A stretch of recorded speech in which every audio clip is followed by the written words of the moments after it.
Hi, I'm Kimmy Baker. Today I'm here at the Mexican border in a little town called Lajitas.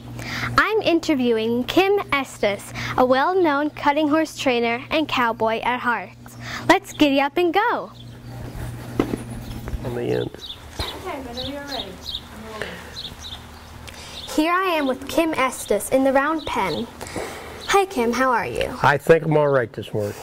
Well, I just spent the last 3 days training cutting horses with you. Can you tell me how you got into this business? Well, I started riding cutting horses in 1966. I had been riding match race horses in Arizona, and I was getting too big and too fat, so I took up something that I could ride a little longer and get a little bigger. So we got into the cutting horse business. Wow. Well, I understand that you started riding at the age of 5. Was it always your dream to be a trainer? It was really never my dream to be a trainer. I didn't really care to train horses for other people. I liked training for myself, but as I got a little older, it's something I really like doing. I like working with people, and so I changed my mind on it. I really like working with the horses. The horses is the most important thing. I've never had one talk back to me, so that makes it a lot more fun. Well, it's good that they respect you. Well, anybody can get the respect of a horse. If you go about it in the right manner, they will all respect you. I understand that you train horses not only for pleasure, but also for business. Is it hard for you to sell your horses?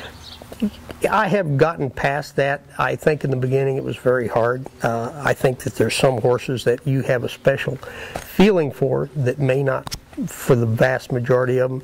You rode a little bay mare that I'm very attached to, and I've got a nice friendly fly here. But you get over that when you get old as I am. So, you know, there's been some very special horses in my life. Well, that's good. About how many horses have you trained so far? I don't know if I could even put a number on that. In the last 4 or 5 years, I've been starting about seven to 8 horses a year. But you move that over the time. I've been riding horses for 60-some years, so it would be hard for me to count. Really? Is it that many already? There's a bunch. Wow.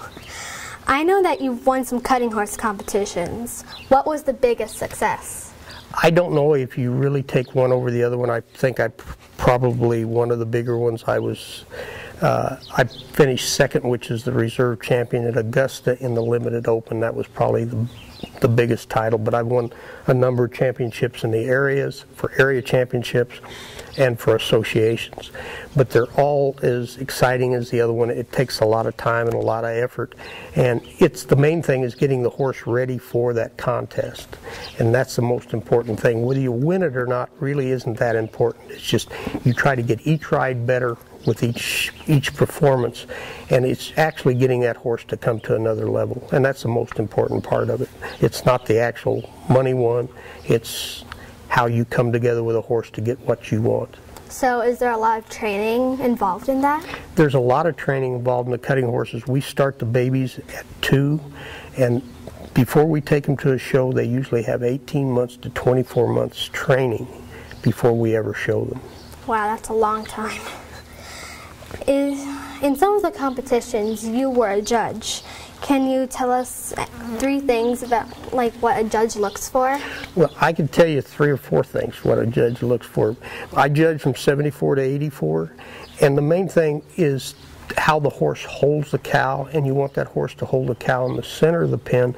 You don't want it to run back and forth. If you remember looking at the videos, and you remember me ride this mare down here on cattle, it is the horse's ability to hold the cow, and you set up there just like you're a passenger. And it's the intent, and you're looking for the expression of that horse plus its athletic ability to react to the movement of the cow.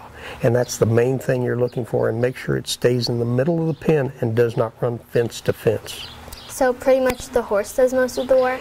The horse, it should look like the horse is doing all the work except for selecting the cow. Okay.